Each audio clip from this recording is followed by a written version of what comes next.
Bonjour et bienvenue dans le journal de l'emploi. Focus aujourd'hui sur le secteur de l'aide et des soins à domicile avec l'UNA.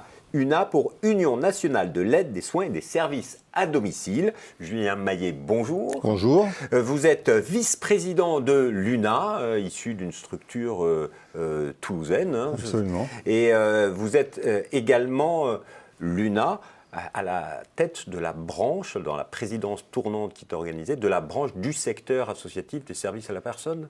C'est ça ? C'est ça exactement, oui, vous savez tout, absolument. Donc la branche de l'aide à domicile côté employeur, ce sont 4 fédérations réunies au sein de l'USB. Donc à côté de l'UNA, on trouve la DMR, ADES à domicile et puis la FNAP CSF. Des fédérations composées d'associations, parce que là on Absolument. parle d'associations qui œuvrent pour l'aide et le soin à domicile.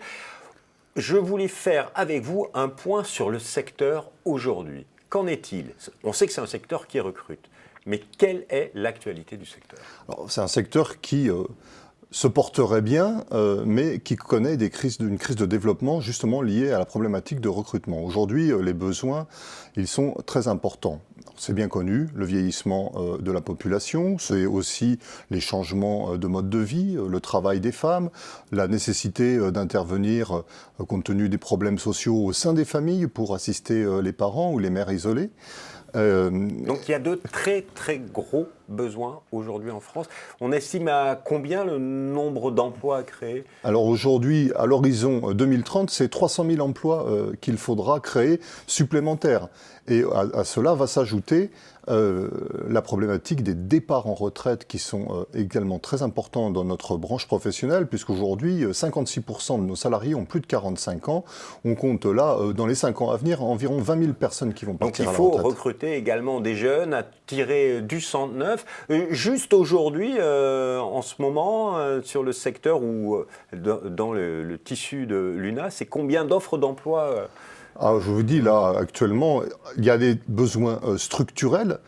On estime déjà à 85% le nombre d'employeurs qui sont confrontés à des problématiques de recrutement. Donc il y a aujourd'hui plusieurs milliers d'annonces partout sur le territoire. Ce n'est pas une réalité toulousaine ou parisienne. C'est partout sur le territoire qu'on rencontre des véritables problématiques de recrutement. Et pour plein de métiers différents, aide à domicile, aide aux familles, technicienne de l'intervention sociale et familiale, auxiliaire de vie, soins infirmiers, bref, il y a plein de métiers. Absolument. Mais que faut-il faire ? Il faut attirer des jeunes, ok, d'accord, ça c'est un problème d'image, mais il y a d'autres points.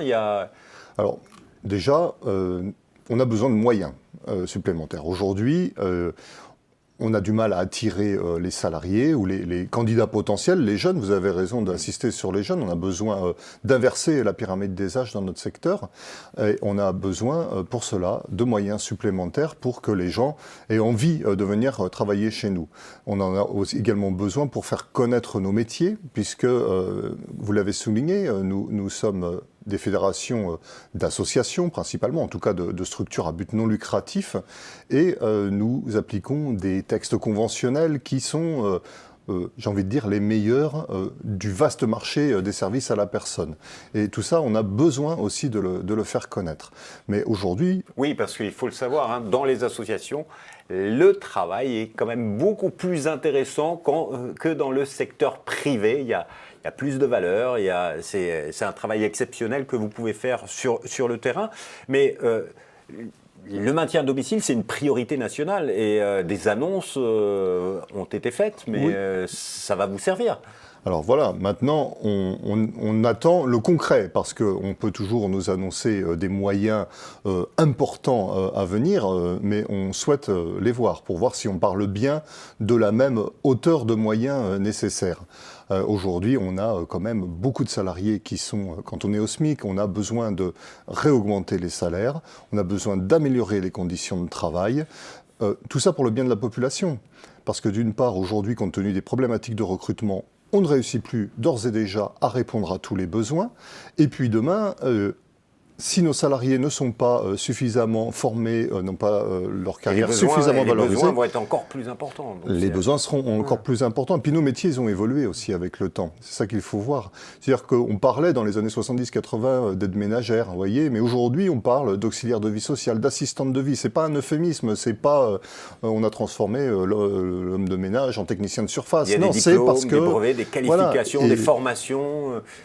il y a des qualifications, des formations bien particulières, puisqu'on intervient auprès d'un public extrêmement fragile. L'allongement de la durée de la vie fait aussi que on vieillit en mauvaise santé plus longtemps à domicile. Et là, on envoie accompagner des personnes malades à domicile, des gens qui ont besoin de formation, parce que sinon ce serait les mettre en danger. Et c'est ce que nous faisons. C'est ce que nous faisons. Mais pour valoriser, encore une fois, ces personnels, nous avons besoin de moyens. C'est des métiers qui, bon, parfois ont une mauvaise image, mais c'est des métiers aussi qu'on dit très féminins, mais c'est pourtant ouvert aux hommes, messieurs. Oui, ça, j'insiste. C'est aberrant. 50% de la population resterait à l'écart de ces métiers. Pour quelle raison ? Il n'y a aucune raison qui justifie ce choix, sinon des anciens modèles de société qui sont aujourd'hui complètement dépassés. La mixité, la parité, ce n'est pas fait que pour les femmes. C'est aussi fait pour attirer des hommes dans ces métiers qui sont aussi faits pour eux, et dans lesquels ils se sentent bien et dans lesquels le public les apprécie. Il y a énormément d'emplois, des milliers d'emplois, Monsieur Maillet, vous l'avez dit, à disposition. Des milliers d'emplois à disposition, par exemple, sur le site de l'UNA, mais également sur le site de l'USB Domicile, la grande campagne Mettons du cœur à l'emploi. C'est ça, absolument. Pour la 3e année consécutive, nous relançons cette campagne de recrutement pour répondre aux besoins structurels, mais aussi pour répondre à des besoins plus conjoncturels, puisque à l'époque des congés d'été, nous avons besoin de remplacer beaucoup de personnel. Et donc, nous avons mis en place depuis 3 ans cette campagne Cœur Emploi, qui s'organise essentiellement autour d'un site internet, www.coeur-emploi.fr, sur lequel on retrouve, alors il y a les emplois, mais des fiches métiers, les bonnes adresses pour aller se former, et aussi des vidéos pour découvrir la réalité. Voilà.